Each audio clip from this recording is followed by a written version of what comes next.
Welcome.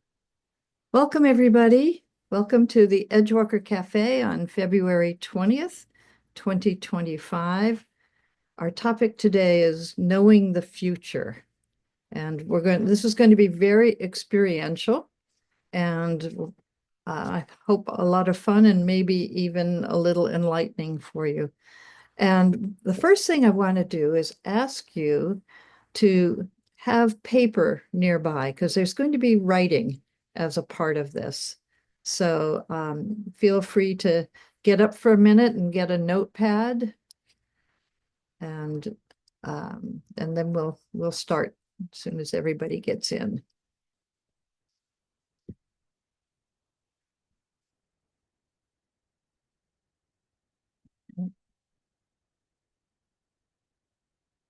Welcome to the Edgewalker Cafe. More people are joining us, and we're going to start in just a minute. Before we start, I'm inviting you to get a piece of paper because that will be part of some experiential work we're doing today. So have a notepad or some paper nearby.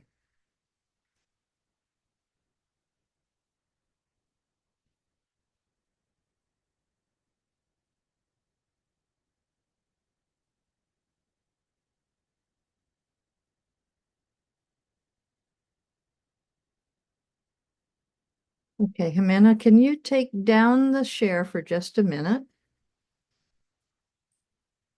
Thank you. So we can all see each other. Good morning, good afternoon, good evening. It's wonderful to see everybody. And thank you for joining us today at the Edgewalker Cafe. This is being recorded and will be put up on the Edgewalker website to share with others, or just go back and see if you want to see it again yourself. Yeah, so welcome.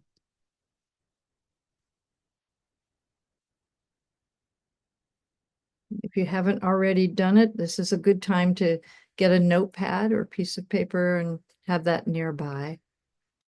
And then we'll begin. If you like, you can put in the chat where you're calling in from. It's fun to see how global we've become.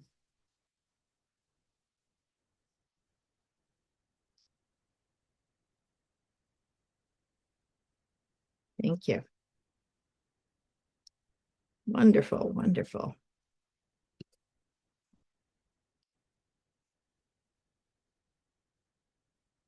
All right, so let's begin. And I'm Judi Neal. I'm the founder of Edgewalkers, and I'm so happy to have you here today with us on this experiential exercise Edgewalker Cafe.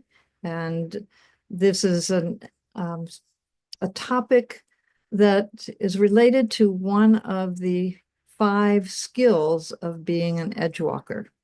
It is the first sort of foundational skill is a skill called knowing the future. And I'll be sharing with you some things about ways of knowing the future in a minute. And then we'll do some practice with that.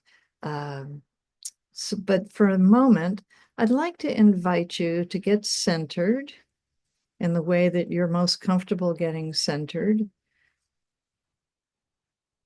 And if you want, you can close your eyes, or you might decide you want to take your camera off for just a moment as we do a very brief contemplation. And as you come to center, whether that's a feeling of the feet on the ground or your seat in the chair or noticing your breath or whatever your method is, just relax in that beautiful place of the center of you where your essence is, outside of time, outside of space, outside of the material world, and yet a part of all these at the same time.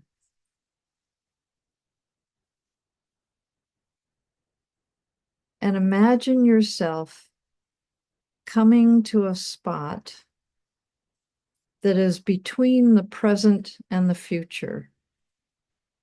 it might look like a gate or an archway or a pathway. I'm going to give you just a moment to imagine for you, what does that edge look like between the present and the future as you walk from the present and stand on the edge of the future?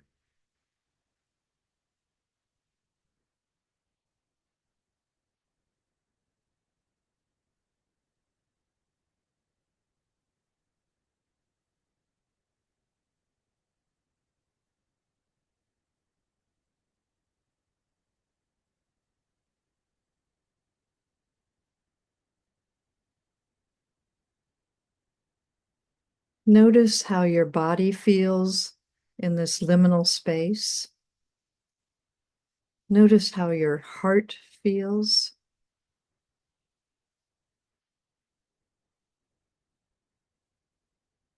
Notice how your spirit feels. Standing on the edge of the present moment and looking into the future.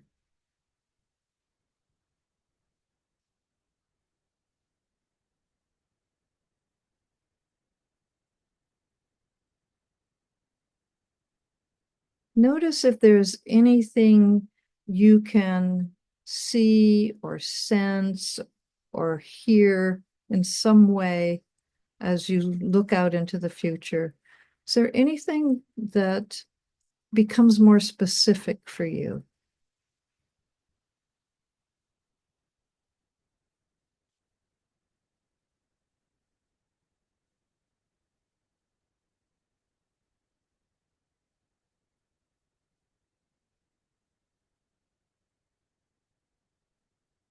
I'm going to invite you slowly to come back to our gathering and bringing with you anything that you can remember about this liminal space, this edge between the present and the future.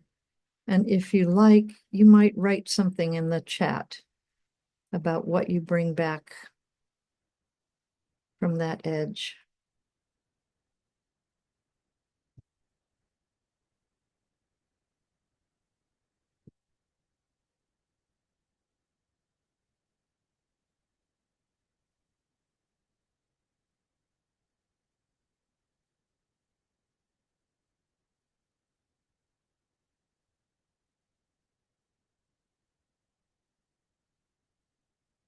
Welcome to those who are just joining us.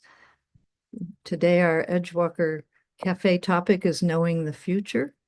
And I've just invited people to go into that liminal space between the present and the future, just to see or feel or sense what that edge is like.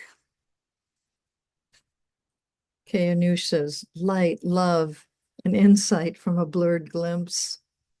Possibilities, Gail, Peggy, expansive green into infinity with a yellow brick road, symbolizing my move of ease and grace from VB back south. Return to our peaceful democracy. Thank you, Lewis. I hold that vision with you. Yeah, so if you want to share anything, continue to share in the chat. And the chat can be saved. At the end of our call, there's 3 dots down. Oh, no, there's 3 dots at the top. They move things around.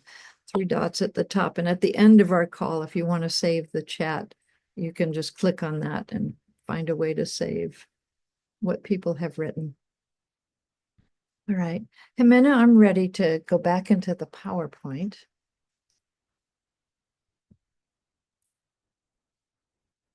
Thank you. So let's go to the first page.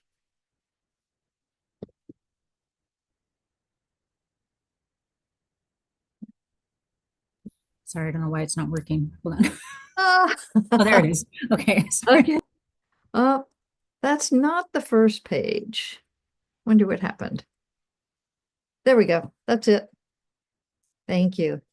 First, I want to comment on the graphic on the right-hand side of this page. This is a painting by Franz Buchholz in Germany that when I first saw it, I was writing the book Edgewalkers, and I saw this painting, and I said, "Oh, I don't even need to write the book.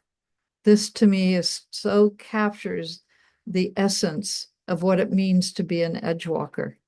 And today it's particularly appropriate in terms of the future and the way that we're going to focus primarily when we talk about the future. So my definition of this skill that edgewalkers have about knowing the future is it's the ability to understand and embrace the future. Edgewalkers are really drawn to the future. They're always wondering what's next, what's over the horizon, that it's just an energy that draws us and that we want to play with and dance with and be involved in. And when I looked at how, particularly in business, which was my primary area of focus when I was writing the book, I was looking at how do people really relate to the future in large organizations. And I found three ways. Most people being involved in the first way, a smaller amount in the second, and not very many in the third, but huge possibility in the third. So the first way, the traditional way of knowing the future is data-based. It's gathering your information on what has been in the past and projecting that into the future. It's very linear and it is logical and analytical. It's trying to use current information to predict what the future will be.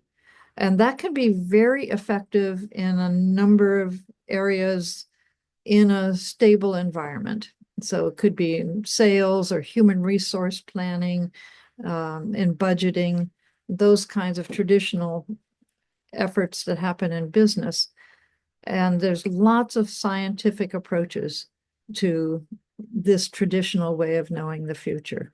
And this is the primary way that I see most people focusing on the future. And I'm actually in the process of doing some of that myself in terms of taking a look at my own budget and plans for the future. So it's a valuable way.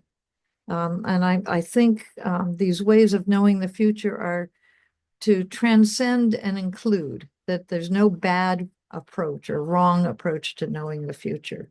It's just that the traditional way of knowing the future is what's taught in business schools and what we're all familiar with. And there's more that's available to us. So the second way is intuitive, and it is a way of reading the signs, of sensing the gestalt of the situation, of looking at patterns, and just sensing into what the trends are. For some people, it might be called a gut feeling or following your heart. So some people embody and sense, and not just in their brains, but in their heart or their gut, what's going to unfold in the future. And that's not uncommon in organizational leaders, as it turns out. It's just that they don't talk about it. There's a professor at George Washington University who actually did a lot of research on the amount of intuition in business leaders. And he was surprised to find how common this approach was, but it was something they would tell him they couldn't talk about in any public way because their stock market would tank if somebody knew that they were making major decisions based on what their gut told them. But they totally would trust their gut, and that is how they made decisions. They would just use analytics to back it up. So the intuitive is something that's available to everyone, and that the more we listen to it, the stronger it gets. And there's courses that teach people more how to tap into their intuition. So the third I call co-creating with the universe. And that is moving from vision to action. And like Lewis shared his vision of a peaceful, harmonious United States that's democratic, that that begins with a vision, and then we move to co-creating with the universe by taking action. And that action might be intuitive, it might be rational, it might come from many different sources. Often it seems crazy to other people, though. And the same for responding to a calling, that inner voice inside of us that says, this is mine to do. So let's go to the next slide, because that talks more about co-creating the future. And this is co-creating, I call it co-creating with the universe, this sense of being a part of something greater, and yet knowing that each of us is unique, and that there's some part of this that we must play our own part, bring our own gifts, our own calling into it.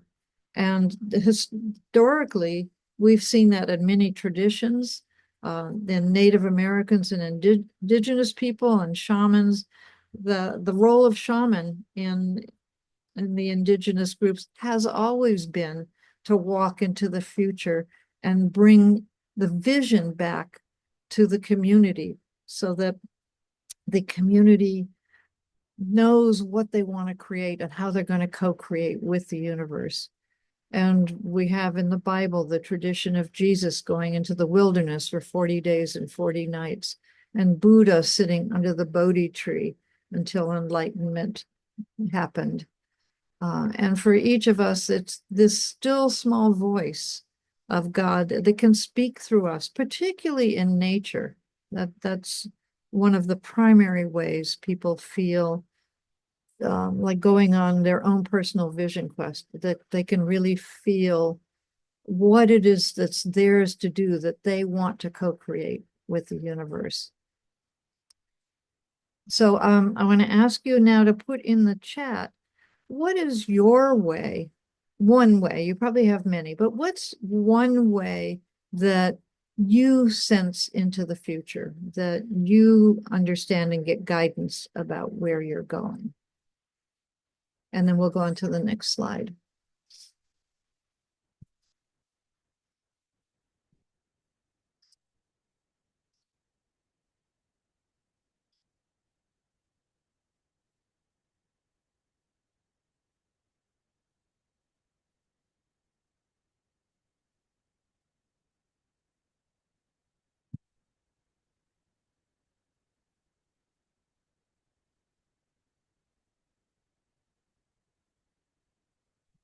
Have water, meditation. Yes, co-creating with all three. Intuition, heart sense, silence. Thank you. Art. Mhm. Also, creating art or creating music can be a way that we get guidance. Samantha, free writing, you were intuitive because that's the next thing we're going to do. Thanks, Sam. Yeah, beautiful.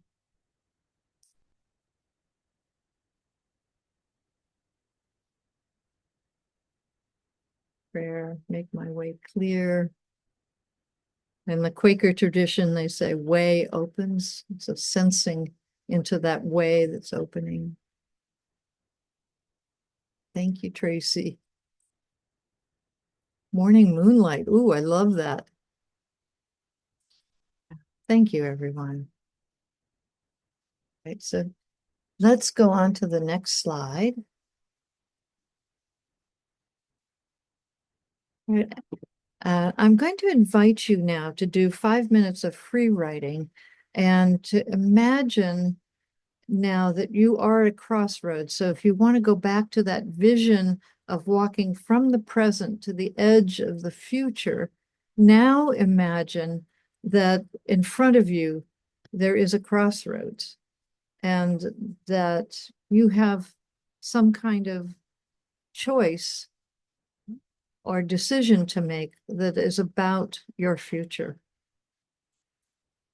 So I'm going to ask you to write about what you can sense but not yet see.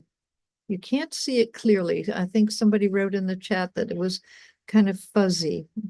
And that's exactly what the place I'm inviting you to explore and write about. In this place, you might have to let go of something because it no longer serves you. So if something like that occurs to you, you could write about it. And if any questions arise as you're writing about this crossroads or this place that's unfolding in front of you, then please write those questions down. So I'm going to start the 5 minutes now. And if you want to turn off your screen while you're writing, feel free to do that.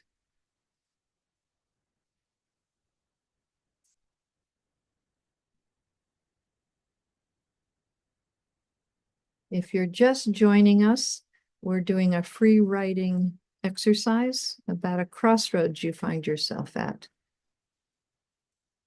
You can read it on the screen.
It's okay. All right. We're going to carry on with writing, but change the writing approach just a little bit here. So this exercise comes from Barry Heerman's book, Building Team Spirit. It's called Dialogue with a Wisdom Figure. And what I invite you to do now is think of a person who's been a real source of wisdom for you. This could be a person that's living or dead, real or imaginary, someone from a movie or a song or a book, but that person feels like a wise figure, particularly someone who can address whatever has arisen in your writing about your crossroads as you look into your future right now.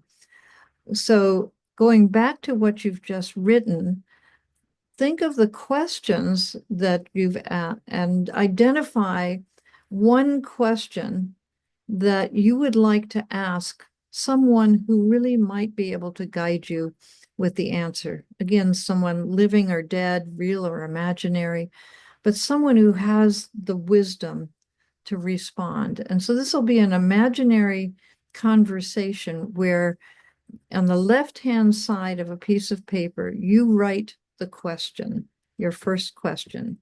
And then you go back into this liminal space of being on the edge of the present and the future and standing at the crossroads, and ask the wisdom figure that question and just wait till some kind of an answer comes. And whatever comes, just write it down. Then respond. So you write the wisdom figure's answer on the right-hand side of the page, and then you ask your next question on the left-hand side of the page. And so you go back and forth, just using your imagination, your intuition, whatever way you might be tuned into this wisdom figure, and play with it, allow it to flow. I'm going to give you 10 minutes for this conversation, and then we'll ask a couple of people to share at the end. And anybody can share in the chat if you want to. But let's begin. Unless there's any questions, let me just check. If there's any questions, unmute and speak out because I won't be able to see you.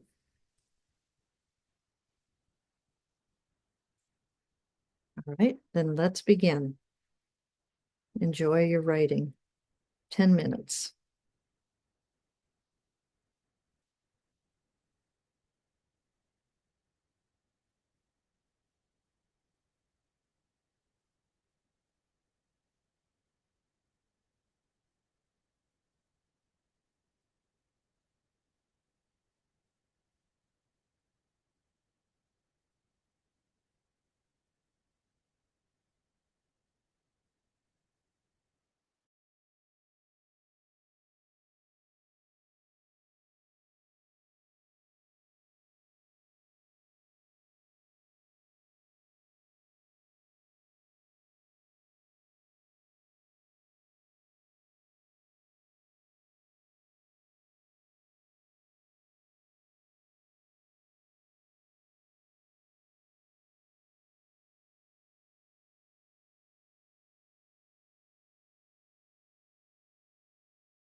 Okay, what do I do?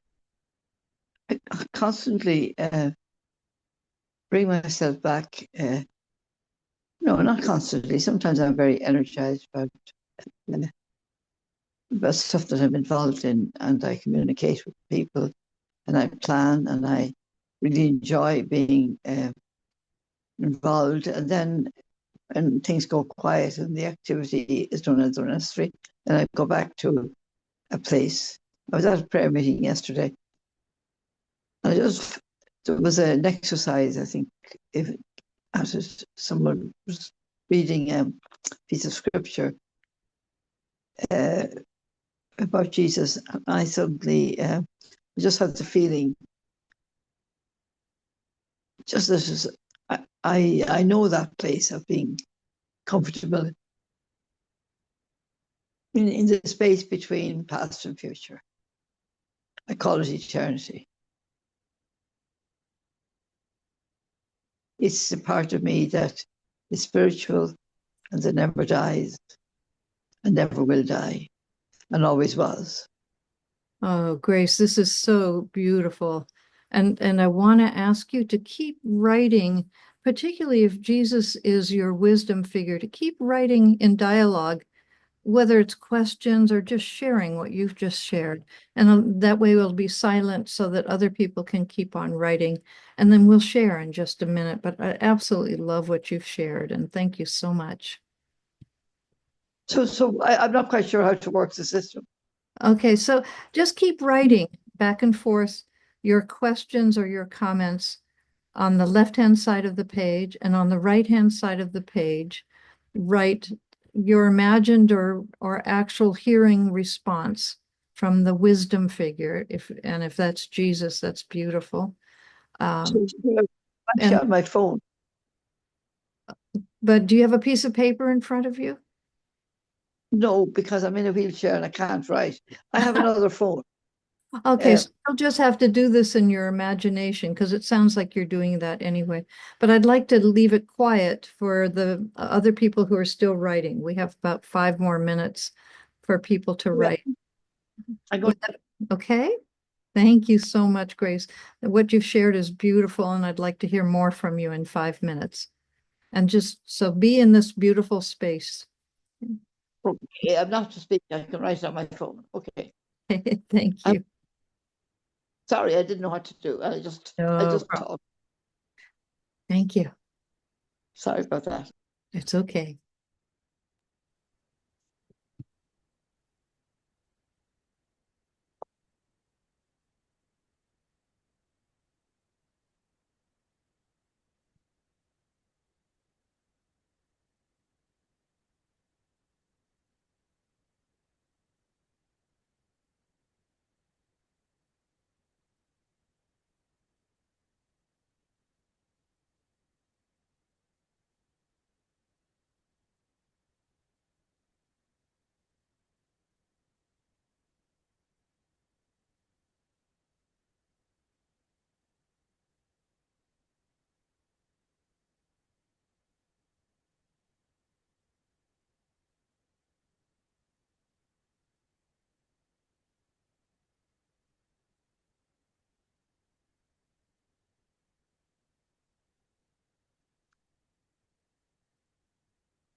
We have about 30 more seconds, so continue writing and finishing up what the particular thought is.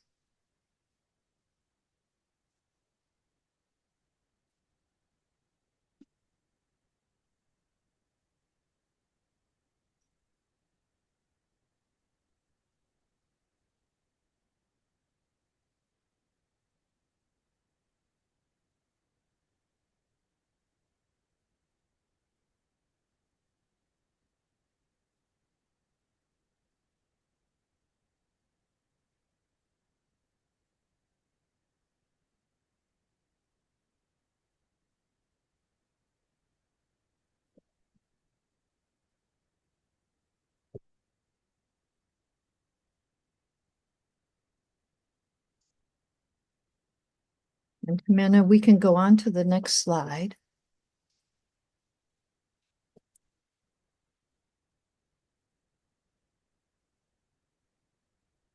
And if you've turned your camera off, I invite you to turn your camera back on and join us. And in a minute, we'll have a sharing. But I wanted to share this quote with you and tell you that we're giving you a gift of a document that has several knowing the future quotes. And if we were in a longer workshop kind of setting, the next step I would invite people to do after they've shared would be to look at these quotes and choose one that really seems like guidance, that really resonates and helps you in an ongoing way to think about the future and to co-create the future. This is one of my favorite quotes. It's from Andrew Cohen, and he writes, "It's always those individuals who are ahead of their time, living on the leading edge, who participate in the creation of these new structures or habits in consciousness. Eventually, when others progress through the already established stages of cultural development, they're going to follow in the footsteps of those evolutionary pioneers who went before them. When enough people take the new path, it will become, over time, an established cultural stage. But at this moment in our shared history, the next stage has been barely laid down. That is why the awakening human at the leading edge today bears such a profound responsibility to be an evolutionary pioneer, to be the one who is literally living in that place between the present and the future." All right, and let's stop sharing. And that quote is in the document that I put in um, and Lewis, I don't have everybody's email, so I can't email the quotes and slides, so it's better to download them. And Jimena can put the slides also, so you can download them from the chat. We'll put them right in the chat, but I don't know, have all the emails. And I can't attach them to the newsletter, unfortunately. So that's the Can there best. be a link? Can there be a link to all these slides that so that we can uh, take the link or not? Yes. Yes, we Oh, can do that, and we'll do that on the website. That's a good idea. thank you. You're welcome. Okay, so we're going to stop the sharing of the PowerPoint and start the sharing of any one who would like to share a little bit about what you've written or your experience, your thoughts. And we'll do that. We've got about 7 or 8 minutes to do that. Who'd like to share? Since I interrupted to ask for the slides, I just want to thank you for a really, really wonderful process. Really, this is so Judy and such a treat. Thank you, Lewis. Thank you so much.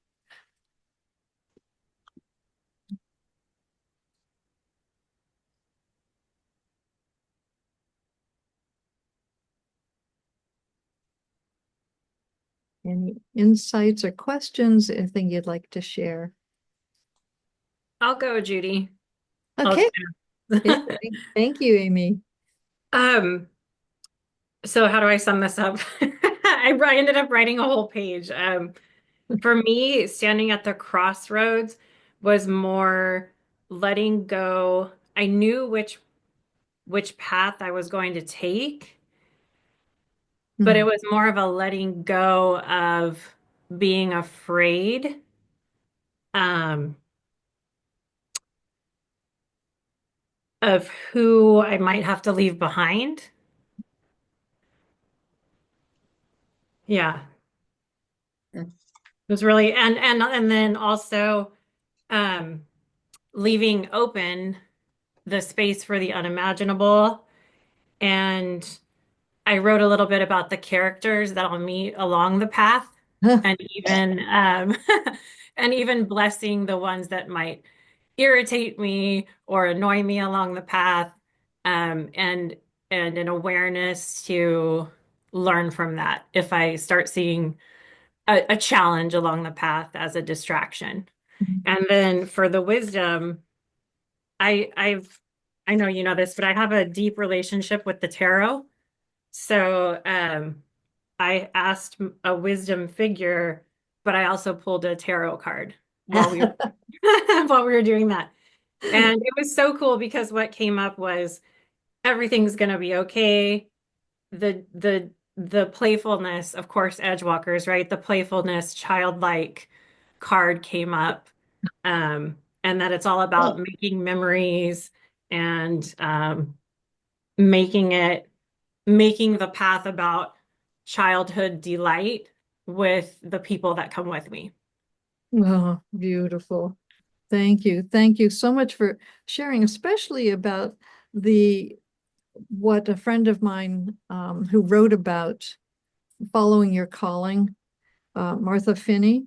Martha Finney writes that we have necessary losses when we really truly follow our calling, and that it's really important to honor those that we need to let go of, at least the relationship in the form that it is, and the Mm. form changes. And so to mourn that and to honor it and bless it as you have is really an important sacred thing to do. So then we have a more open energy to move into the possibilities. Yeah, Thank, thank you for that. Thank you so much for this. yeah, thank you. Thanks, Amy. Hi, Judy. Hi. Thank you for this. I needed this, of course. Everything shows up as on time and in time.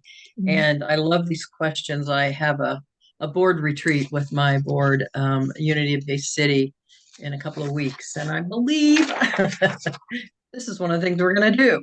Yay! Because this crossroads, I find myself going into fear, panic, and what I teach is so I see possibilities always, but I loved asking my wisdom figure, which is generally Jesus, and I don't tell many people that because it sounds too religious. We're a new thought church, but I love Jesus, and since I was a child and got over the fear of God, and so I said, how can I stay open, calm, and engaged in the movement of peace among all peoples and all matters? And of course, what I heard was practice, practice, teach, practice, the the affirmation of affirming peace. Because I say all the time, every Sunday and in between when I teach classes, is what we focus on expands out into our world. And so, what are you thinking about? What are you feeling? What are you feeling? So, and then what's my guidance for best practice? I asked again, kind of redundancy. And the answer, play. So I get, must have another workshop, must teach another class. Play, he said, practice, coherence. Heart math is another main part of my practice every Sunday and every class. Listening to others, just listen with an open heart, open mind, and let love lead you. So that's Wow. Yeah, yeah. Maybe while you're doing this, also rub your tummy.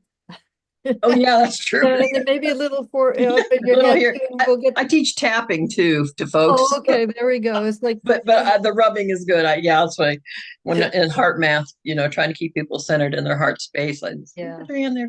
So, anyways, thank yeah. you all for being here and just for holding this space for all of us. It's beautiful. Oh, you are Thank you, so Judi. welcome. It's a blessing to have you receive and then pass it on to others. That means a world to me that there's something so valuable here that you say, oh, I want to share this with others. And I do recommend the Building Team Spirit book, which is full of exercises like this that are integration of organizational dynamics, group dynamics, and spiritual wisdom.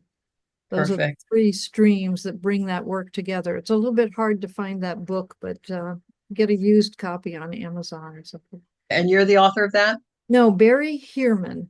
Okay. Yeah, he was one of my wisdom figures and has passed away and is still a wisdom figure. Of course. Yes, yes. Thank you. Thank you. So let's take one more and then we have some things to wrap up. If the one more person want to share?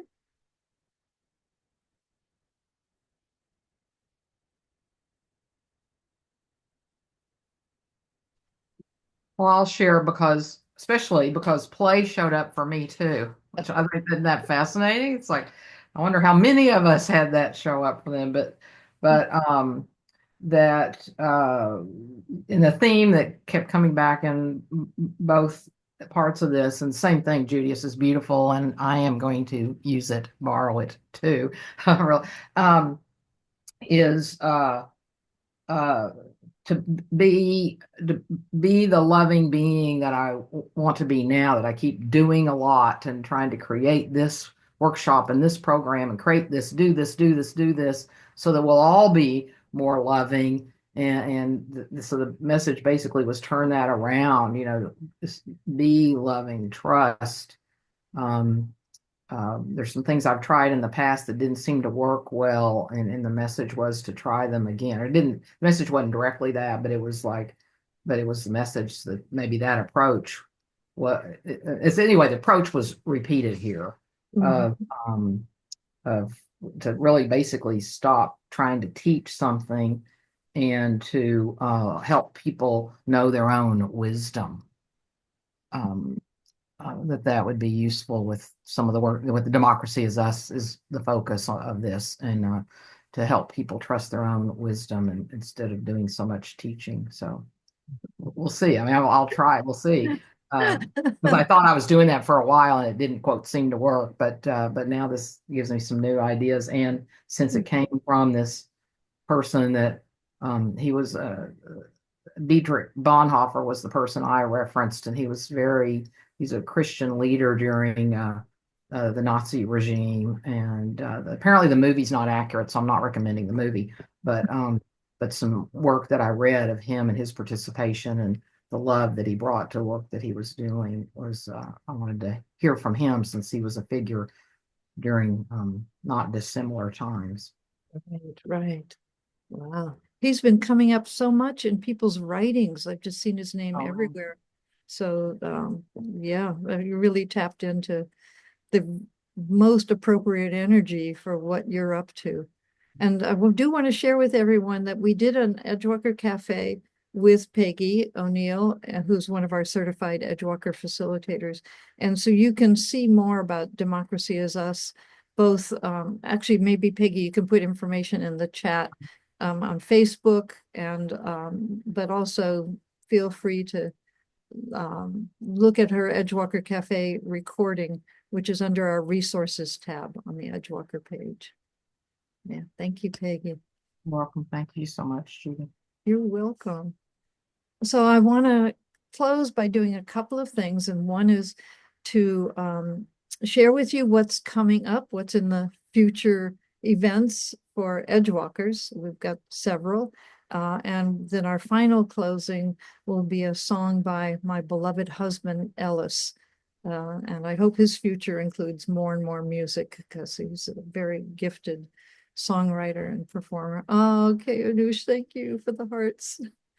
So next month, our guest on Edgewalker Cafe is going to be Frank White. And I learned about Frank White from my study of the overview effect, which is the effect astronauts have experienced when they are returning from space. Tracy's nodding her head. You're familiar with this. It's amazing experience that they have of oneness and unitary consciousness when they look back on the planet Earth, and this sense of love and the preciousness of the planet overwhelms them so much that they're actually not functional in the material world because it's such an amazing experience. And I was sad to hear that NASA is trying to train that out of them when they go up into space. I know, Lewis, I know. But the good news is there are other people who have discovered ways of training that into those of us who aren't going into space using virtual reality headsets and other methodologies. They're helping leaders have these experiences of the overview effect because everything will change if you understand that you are a part of the oneness. And it's actually a kind of an anachronism to say a part of the oneness because there's no parts in oneness.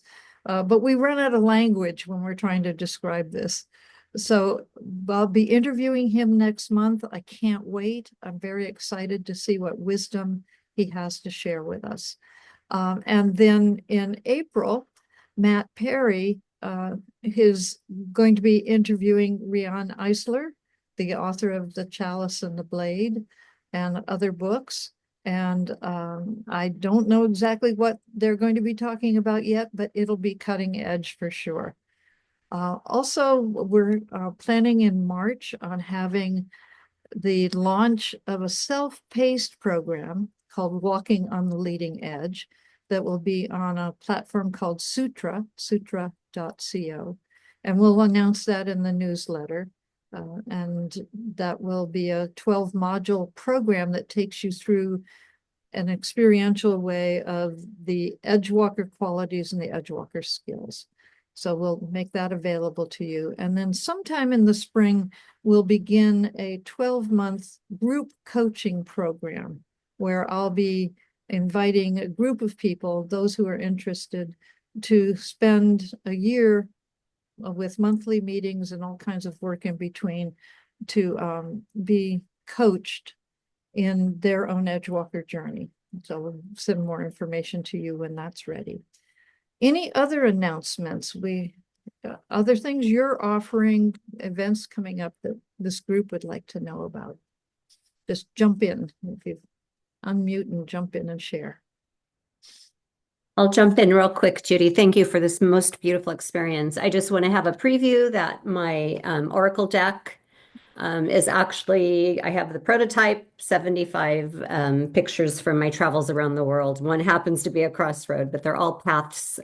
So you can pre-order at theleaderpaths.com. So proud of this encouragement that your inspiration drives. I'm so excited about that, Tracy. Thank you. We look forward to having our deck. Thank you. Anyone else? I just would love to just acknowledge the energy in this room, in this circle, in this space. And my son, my youngest son is gay, and he works in Washington, D.C. for the EPA. Oh. And so I have skin in this game. and probably a third of my congregation is gay or trans or what, LGBTQA plus. We call them plus. We just is our plus. And so so it's real and unreal and surreal and all of those things. So we're with each other and all of this as we get to play in the field of all possibilities, right? Yeah. We need to create a safe playground for everyone to come and play with us, and particularly right now, the LGBTQ plus is talk about edgewalkers. walking. I mean, I wrote about that in my book, Edgewalkers, because I had a dear friend who's a lesbian who came out in her company, and just that walking between worlds that she had to do, more so when she was closeted, and the freedom when she came out. But this was like 20 years ago, and things were different then, but they're worse now. They're literally worse now. So thank you for what you do in creating that safe space. And I hope people feel this is a safe space too. Judy, I just thought of one more thing to thank you for, and that is to thank at least the 5 other men who are open enough to this, what too many men would call woo-woo. This is so wonderful, and I wish there weren't always just a few males to join us with women's consciousness, including yours. Thank you. Thank you, men. And thank you, Lewis, for always showing up and being a part of the beautiful balance between masculine and feminine.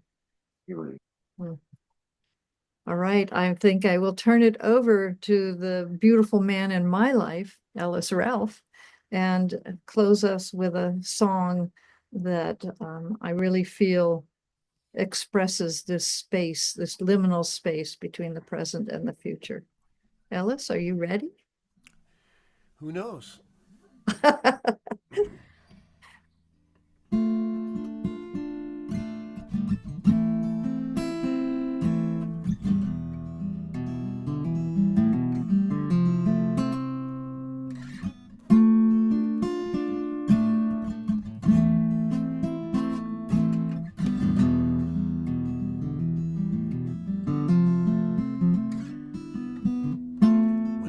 Child, sometimes I love to slip away from everybody's prying eyes. Alone I'd make my way into the woods, above the ridge to the very tallest tree that stood up like a monolith above the canopy.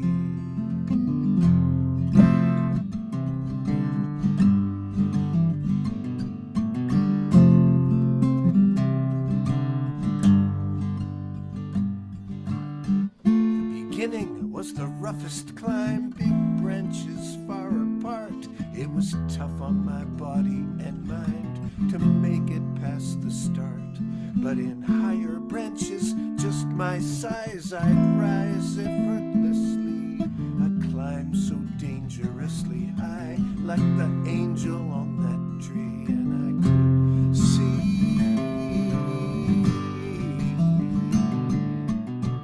clearer and farther than I ever saw before. I could see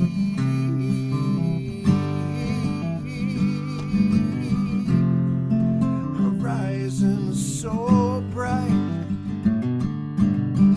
Looking back from above, there is so much more I could see rising in the light.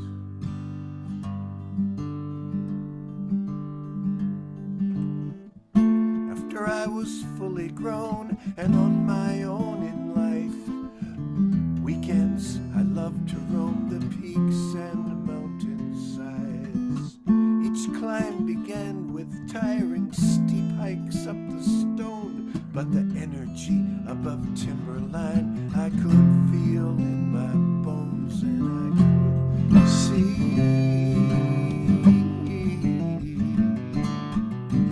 clearer and farther than I ever saw before. I could see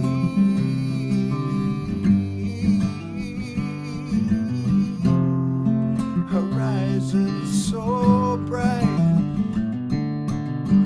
Looking back from above, there is so much more I can see rising in the light.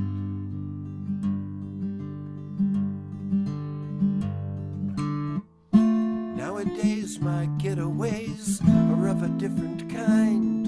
My head and heart have a better way of traveling in my mind.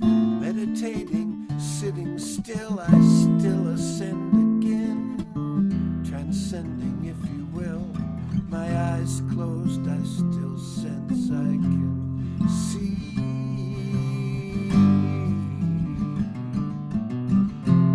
clearer and farther than I ever saw before.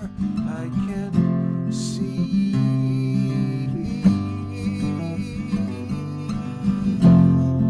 horizons so bright.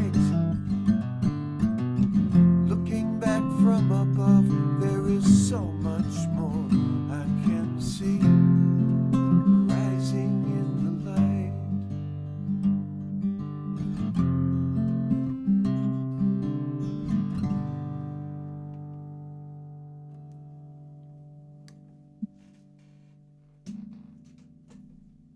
Thank you so much, Ellis. And thank you everyone for being a part of this today. Please feel free to keep writing with your wisdom figure, looking at the quotes and seeing if there's anything that inspires you, that really helps you to take the path on the crossroads that's yours to take. And keep co-creating with the universe. We need every one of you in these times, especially. So thank you, and see you next month, if not sooner. Bye-bye.